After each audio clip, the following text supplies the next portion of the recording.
What's up, everybody? It's Ronald, and this was supposed to be the day we released our Oscar Best Picture Roundup, but we've moved it to next week after the Oscars.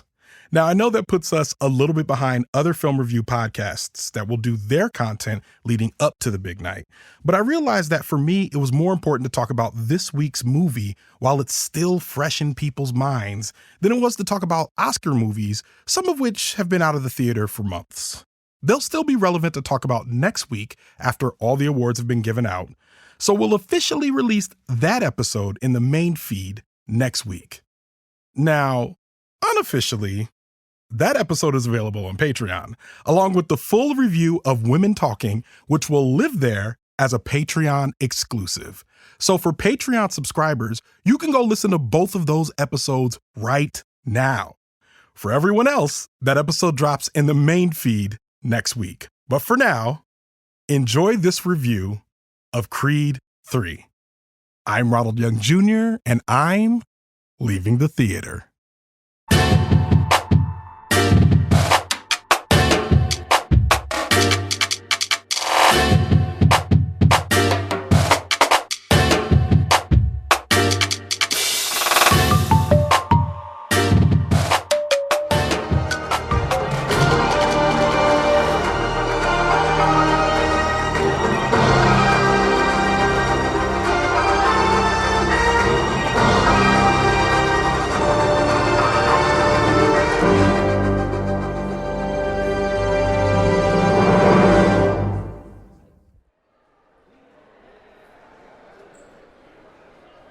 Check. This is Ronald.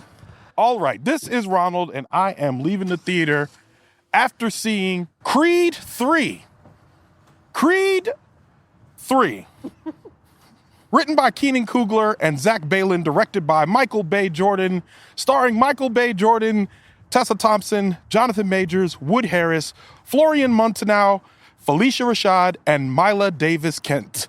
For a complete cast listing, as always, you can go to the link in my show notes. I am not here alone, and I am so excited.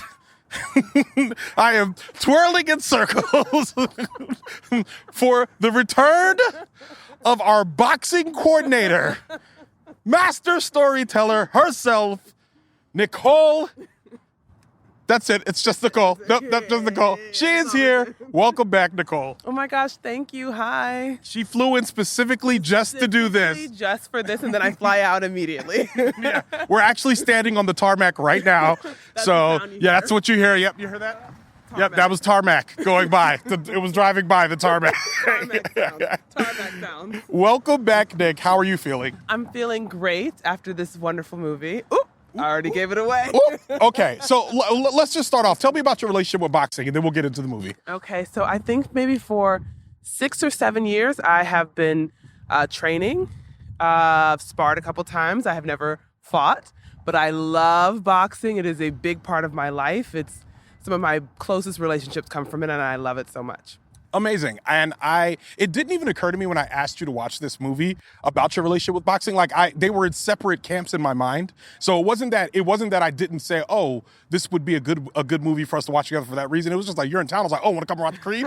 And when we're sitting there watching the movie, and at one point I'm like, I'm watching this movie. I'm enjoying the boxing. I did some Muay Thai back in the day, and I've written for combat sports. I know a little bit about it, but the way you were watching these fights, it seemed like you were really into it as an art form, the boxing itself. How did you feel about the boxing itself? Before we get into the specifics. Yeah. Okay, so first we'll do the obnoxious things. In a first round fight, you're not going to throw that many punches. That's ridiculous. Correct.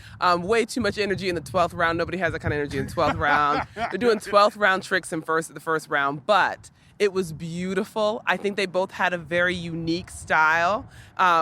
That was like also kind of representative of who they are. Like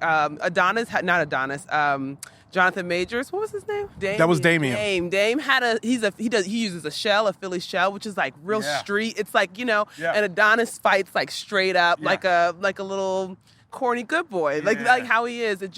I loved it. I thought it was beautiful. Yeah, okay. So I agree. I think we both walked out of this loving this movie. I always know when me and you like a movie or dislike a movie because we kind of talk during movies now in a way that we did not always. But in this one, we were like full on talking, but like we were still enjoying ourselves. Just so everybody knows the plot, this is obviously the third installment of the Creed series, which is actually the 9th installment of the Rocky films, because there are 6 originals, if I'm not mistaken. Plus, there are 6 originals plus these 3 Creeds. Look it up, but I'm fairly certain there's 5 of the original Rockies, and then there's another Rocky in which it was supposed to be his son, but somehow Rocky ends up getting back into the ring. I only remember 5. I don't remember. No, that's what I'm telling you. Go home. It's called Rocky Balboa. That's the name of the movie. I just now remembered it. Yeah. It. I think they don't talk about it either. I think they wrote it out of the canon. Yeah. So this is a spin-off series, and obviously Creed is now our champion. For those that haven't watched 1 and 2, Creed is now our champion. He starts the movie by retiring, and he comes to terms, and if you watch the preview, you know all this, he comes to terms with his past, and this guy, Damian Anderson, who comes to fight him, played by the greatest actor of our generation, honestly, Jonathan Majors. It's like he's really making a case for it. What did you think of the movie? I thought the movie was really beautiful. In the first half, when Michael B. Jordan is meant to be in charge, he does not thrive in that. I heard somebody say once, you don't act that far away from your personality. He is best when he is being a spoiled, kind of like, why won't you guys believe in me, chip on your shoulder? That is when he thrives. So when he gets to be that, the movie really comes alive. But I think the script is a bit clunky. Tessa's character is poorly written. Yeah. But I think the relationship between the two men is so interesting. The way that they communicate. Jonathan Majors is obviously an extraordinary actor. Yes. And so the things that when he's hungry, like you see it in his eyes, just in his weird movements, how bad he's just this like, I'm so weird. Angry. He's so weird and angry. But it's beautiful. I mean, I think it's a really beautiful portrayal of a male relationship. I think that the things that they get right about boxing, I think like really subtle, is boxing is very much a communal sport. You can't really be the best by yourself. And the way that like Jonathan Majors' character is treating his sparring partners and his coaches is very kind of like emblematic of a person who's not going to be successful. And you look at the way that Michael B. Jordan treats his sparring partners and his coaches, like this is your community, you love them, you take care of them. And I think the way that he's able to treat them is a little bit emblematic of what he wasn't able to do in the past. I think there were just like layers to things that I thought were very, the parts in their relationship, I think they layered it in a really beautiful way. I agree with you. And I also want to say that I did not have high hopes for this movie because I thought the trailer was very bad. I thought the trailer was too straightforward and it gave everything away. And I watched this, and I will be honest with you, I'll make a concession. I will say one thing and then I'll make a concession. It is the movie. The trailer is a lot of the movie. That being said, it's a very good movie. Mm-hmm. The trailer is a lot of the action of the movie, but the trailer is not the emotion of it. It's what you think the emotion would be, but I think they kept revealing things that was important about like all the main scenes you've seen, but then they dig a little deeper in the main scene and then a little deeper, and that's what made it good, but better than just that. You know? I agree. I think the sequencing is where they got me because just little things where they're holding back just enough that I was leaning forward in my chair. Like they made it, and I feel like this is a movie that producer Jessica Reedy points out that there's a movie, Top Gun Maverick, which just understood the assignment, and this is another movie that really just understood the assignment. It knew what it was doing. It knew what I wanted. We all want a Creed to win by the end, and it's doing that beat by beat. Now, the thing that I do want to talk about is the acting in this movie. Like, I mean, specifically just watching the relationship between Michael B. Jordan and Jonathan Majors, watching them together, it occurred to me that Michael, when he's by himself, I don't necessarily think he's that great an actor, but when he is with someone, he all of a sudden comes alive. He stands up next to me. He's a wonderful scene partner. I'm thinking about him with Chadwick Boseman, him in this movie with Tessa Thompson, all of his scenes with Jonathan Majors. I'm looking at him, and there's something about him that feeds off the energy of other people that sometimes when he's by himself, I don't, like if he has to do something where he just has to say, I don't know, guys, I'm all right, every now and then, it just feels like he doesn't deliver those as much. But whenever he's in a scene with somebody, he does a great job. And I think, honestly, in this movie, this was some of the best acting I've seen from Michael Bay.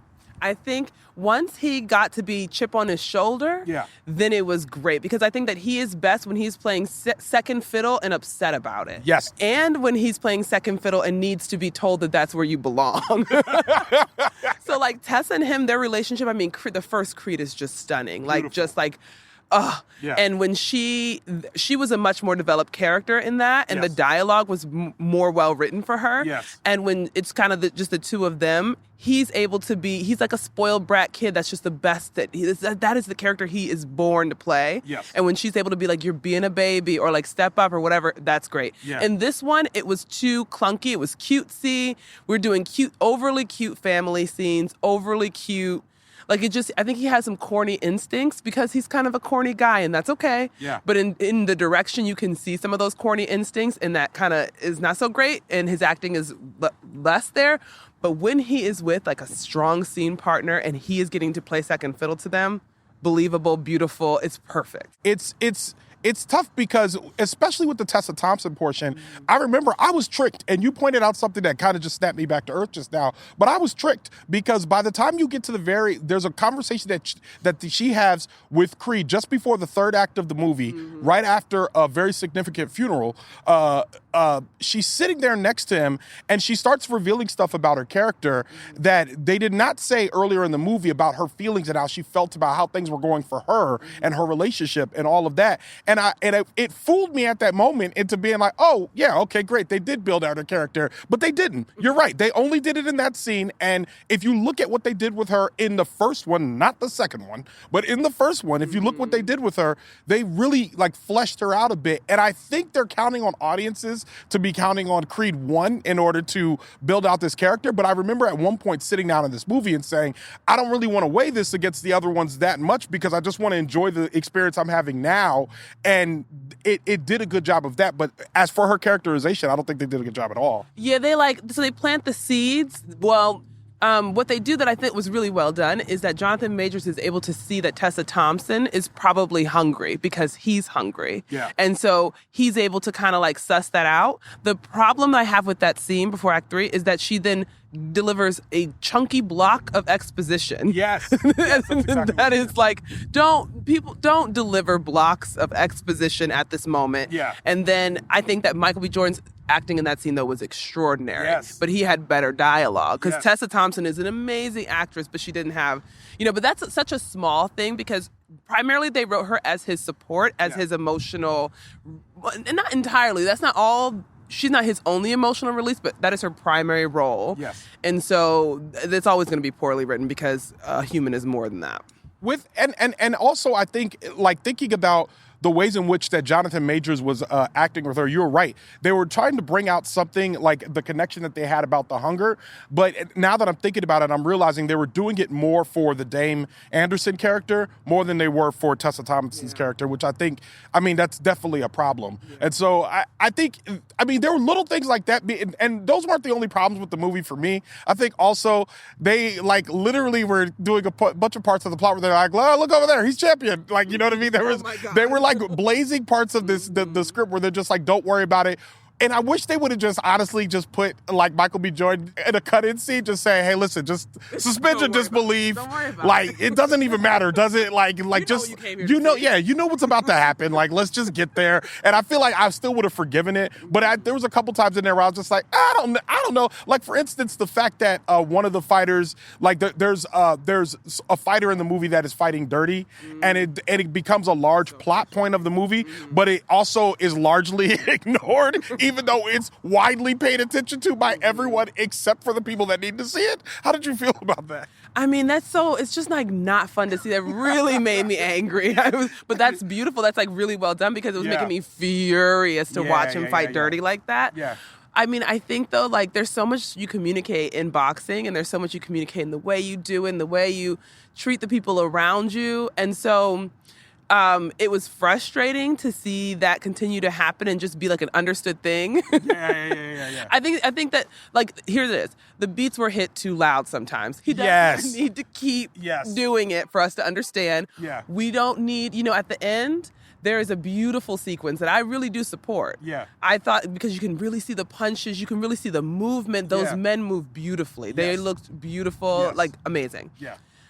Then we hit some beats too loud. Oh my God, yes. So loud. Are you talking about the time when we both basically exclaimed at the same time? Okay, yeah. And I think that's where kind of my horny instincts, you know what I mean? Yes, yeah. That's where my enthusiasm for the movie like cooled a little bit, but not so much that not so much that it lost a full point, I would say. Like I was pretty much like, okay, you're good. Don't do anything else. Well, like you do this again. If I see like one more like I don't want to hear like I don't want to hear none of that. It's somebody like swaying and not, like none of that stuff. So okay. So with all of that being said, like we both liked it.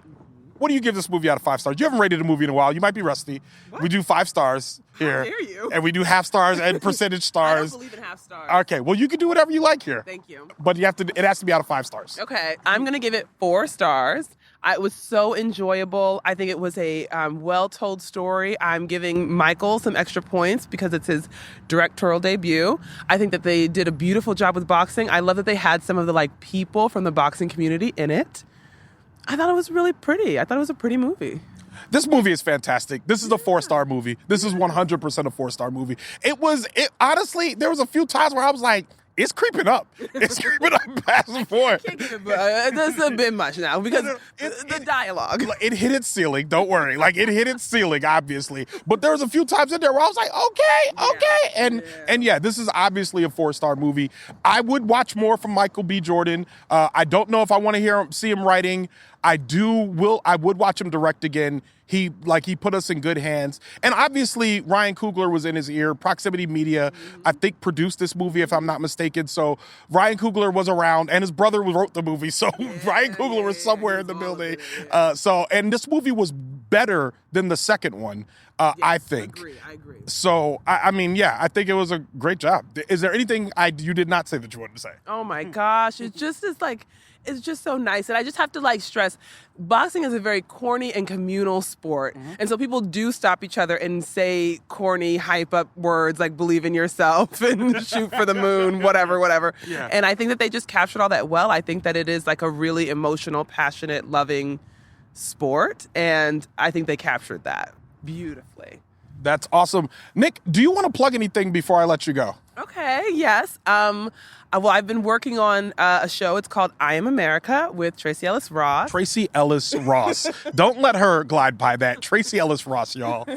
I'm showrunner and producer, and, I talk on it and stuff, and you should listen to it wherever you get podcasts. And Nic, thank you so much for being here again. Oh my gosh, thank you for having me. This is so fun. And with that, Leaving the Theater is a production of OhitsBigRon Studios. Thomas Tyra of Bias Studios mixes the show. Thank you, Tom. Show art from Heather Wilder. Theme music by the mysterious Breakmaster Cylinder. For more information about Creed 3 or Nichole Hill, you can check out our show notes. You can follow me on Twitter, Instagram, and TikTok at OhitsBigRon. That's at OhitsBigRon. You can find out more about this show and other OhitsBigRon Studios shows by following us on Instagram at OhitsBigRon Studios and on Twitter at OhitsBigRon Stu. That's STEW. Leaving the Theater will be back soon. Thanks for listening.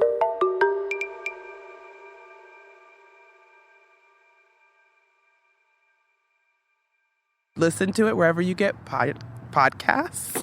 Do you want to do another take? Nope. You want to just say, do you want to listen to it wherever? Authenticity. I can cut things now. You can listen to it wherever you listen to podcasts. That's I Am America. Comes out on Tuesdays. Available everywhere you get podcasts. It's an excellent show. Really like it. Great storytelling.